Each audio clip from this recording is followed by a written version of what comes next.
بسم اللہ الرحمن الرحیم۔ السلام علیکم ورحمۃ اللہ۔ محترم ناظرین، ہم بستری کو صرف شہوت پوری کرنے کے لیے نہیں بلکہ اللہ تعالی کی رضا کے لیے انجام دینا چاہیے۔ ہم بستری کے دوران وہ تمام طریقے حرام ہیں جو اسلام نے منع کیے ہیں، مثلا حیض، ماہواری اور نفاس کے دوران ہم بستری کرنا اور پیچھے کے راستے سے ہم بستری کرنا بھی حرام ہے۔ بیوی سے ہم بستری کتنے دنوں کے بعد کرنی چاہیے، یعنی کتنے دنوں کے بعد شرعی حق ادا کیا جائے۔ طبی ماہرین کی رائے، طبی ماہرین کہتے ہیں کہ ایک جماع سے دوسرے جماع میں اتنا وقفہ ہونا چاہیے جس سے قوت مردانہ میں کمی واقع نہ ہو، اور جب بھی جماع کیا جائے اس سے حقیقی لطف حاصل ہو۔ حقیقی لطف حاصل ہونے سے مرد کی جنسی قوت کمزور نہیں ہوتی اور عورت بھی مطمئن اور خوش رہتی ہے۔ طبی لحاظ سے 3 سے 7 دن بعد جماع کرنا چاہیے۔ 3 دن سپرم بنتے ہیں اور 4 دن بعد تحلیل ہو کر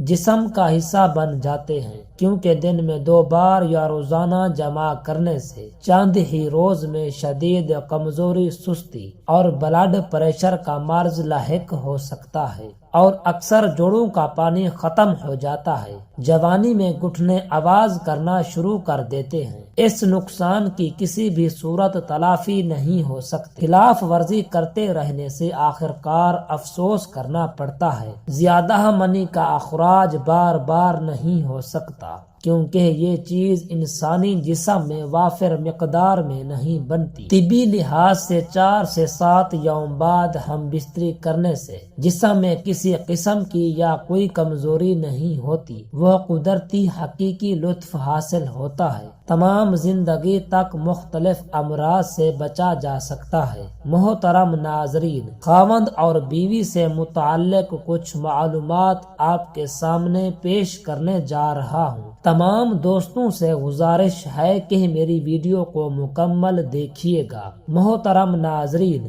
آپ سے بیوی کے تعلقات میں کچھ ایسے ایمان ہیں جن کو ہم معمولی سمجھتے ہیں جو شریعت میں سنگین جرم ہیں۔ کبھی کبھار لگتا ہے یہ بے حیائی کی باتیں ہیں، لیکن یہ بے حیائی نہیں ہے بلکہ یہ شریعت کا علم ہے جس کا ہمیں پتہ اور معلوم ہونا چاہیے کہ ہم بستری کس طرح کی جائے اور ہم بستری کا اسلام میں طریقہ کار کیا ہے۔ اسلام میں ازدواجی تعلقات کو پاکیزگی اور محبت کے ساتھ انجام دینے کا حکم دیا گیا ہے۔ شوہر اور بیوی کے درمیان ہم بستری کے دوران کچھ اعمال حرام قرار دیے گئے ہیں تاکہ تعلقات حدود شرع کے مطابق رہیں۔ میرے محترم ناظرین، دارالافتاء کی جلد نمبر 3 میں یہ بات مذکور ہے کہ حاملہ عورت کے ساتھ ہم بستری کتنی مدت تک کرنی چاہیے، یعنی کہ حمل ٹھہر جانے کی صورت میں کتنے ماہ تک مرد اپنی بیوی کے ساتھ ہم بستری کر سکتا ہے، اور حاملہ عورت کے ساتھ ہم بستری کرنے کے نقصانات بچے کو کیا ہوں گے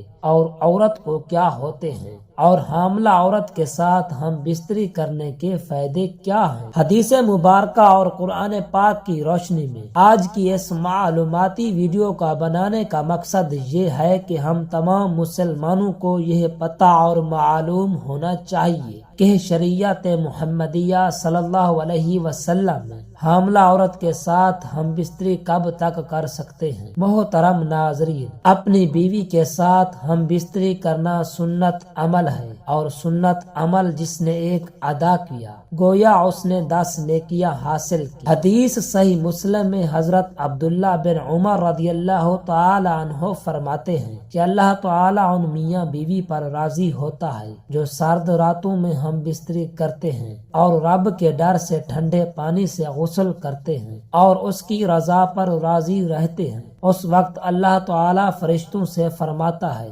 اے فرشتوں تم ان کے سابقہ گناہ معاف کر دو، کیونکہ اس نے میری رضا کے لیے ٹھنڈے پانی میں غسل کیا ہے، اس لیے میں ان پر راضی ہوں۔ محترم ناظرین، اپنی خواہش پر صبر کرنا بہت مشکل ہوتا ہے، تو اب سوال یہ ہے کہ مرد اپنی حاملہ بیوی سے ہم بستری کب تک کر سکتا ہے؟ 2 مہینے یا 4 مہینے یا 6 مہینے کب تک ہم بستری کر سکتا ہے، اور کب پھر اس کو منع ہے؟ حمل کے دوران اگر ہم بستری کی جائے تو اس کا فائدہ کیا ہوتا ہے اور نقصانات کیا ہوتے ہیں؟ حاملہ عورت سے ہم بستری کتنے مہینوں تک اس کا خاوند کر سکتا ہے؟ تو جواب بڑی توجہ کے ساتھ سنیے گا۔ پہلے تو یہ بات سمجھنا ہوگی کن کن صورتوں میں اسلام کے اندر ہم بستری کرنا منع ہے۔ پہلی چیز ہے حیض کے دوران۔ حیض کی کم سے کم مدت 3 دن، زیادہ سے زیادہ مدت 10 دن۔ ان 3 سے 10 دنوں کے دوران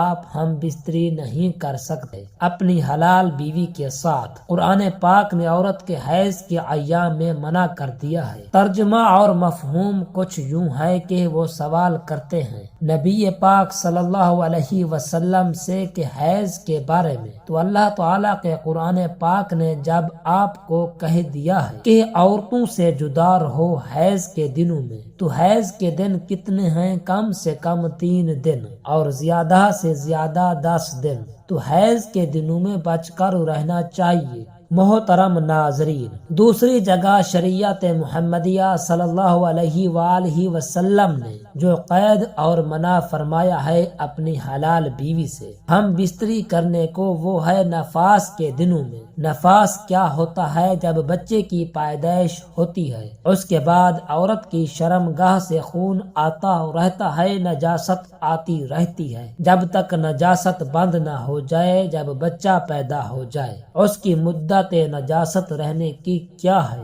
زیادہ سے زیادہ اس کے 40 دن ہوتے ہیں، اور کم سے کم اس کی کوئی مدت نہیں ہے۔ وہ 8 دن کے بعد بھی بند ہو سکتا ہے، 10 دن کسی وقت بھی بند ہو سکتا ہے۔ تو ان دنوں میں بھی بیوی سے ہم بستری کرنا منع ہے۔ اب ہے مقام کے اعتبار سے مقام کے پیچھے کی شرمگاہ اور پاخانہ کے اندر دخول کرنا، یہاں سے ہم بستری کرنا اللہ تعالیٰ کے قرآن پاک نے منع کر دیا ہے۔ شریعت مطہرہ کے دیگر تمام علماء کرام اور ہمارے پیارے نبی حضرت محمد مصطفیٰ صلی اللہ علیہ وسلم سے یہ بات ثابت شدہ ہے۔ عورت کی پچھلی شرمگاہ سے دخول کرنا حرام ہے، بچنا ہوگا۔ بہت بڑی اللہ تعالیٰ کی ناراضگی والا عمل ہے، لہٰذا اس سے بچنا ہوگا۔ اللہ تعالیٰ کا قرآن پاک میں ارشاد ہے، ترجمہ کہ تمہاری بیویاں تمہاری کھیتی ہیں، تم جہاں سے چاہو آؤ لیکن کہاں آؤ۔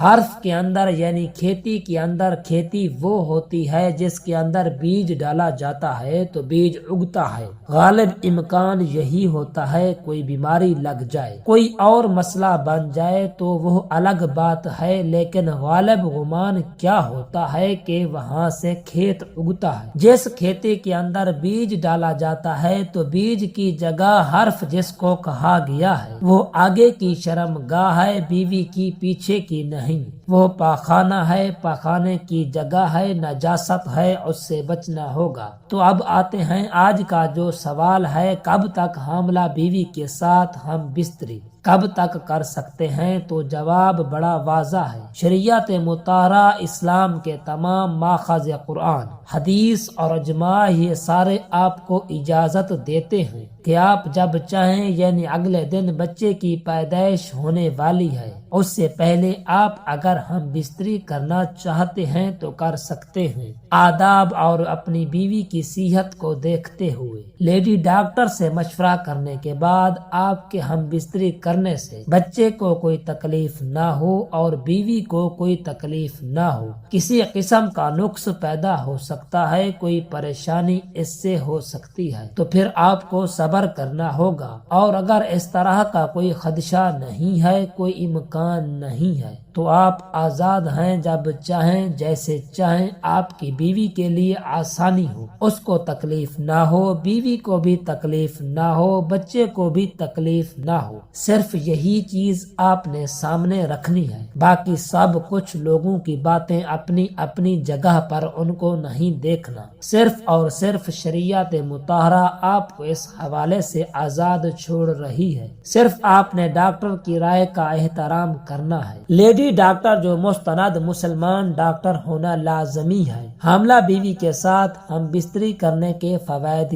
کیا ہیں؟ فقہا کی رائے ہے، لیکن رائے انتہائی مستند کتاب کے اندر لکھی ہوئی ہے۔ رد المخاریہ فتاوی کی بہت بڑی کتاب، دار الافتاء کا حصہ یہ کتاب ہے۔ بڑی معتبر کتاب ہے، جس کے صفحہ نمبر 49 جلد نمبر 3 پر یہ بات موجود ہے کہ اگر حاملہ بیوی سے ہم بستری کی جائے تو بچے کی قوت سماعت کے اندر اضافہ ہوتا ہے، حافظہ مضبوط ہوتا ہے، اس کے بال بڑھتے ہیں، اور تیسری چیز یہ ہے کہ اس کی بینائی تیز ہوتی ہے۔ یہ فائدے ہیں اس عمل کے۔ اگر اس کو اس سوچ کے ساتھ، اس یقین کے ساتھ کیا جائے تو انشاءاللہ تعالی یہ فائدہ حاصل ہوگا۔ ان طریقوں پر عمل کر کے نہ صرف میاں بیوی ایک دوسرے کے قریب آ سکتے ہیں، بلکہ اپنے تعلق کو مضبوط اور بابرکت بھی بنا سکتے ہیں۔ دعا ہے کہ اللہ رب العزت ہمیں اپنی بیوی کے ساتھ شریعت کے مطابق جمع کرنے کی طاقت اور توفیق عطا فرمائے۔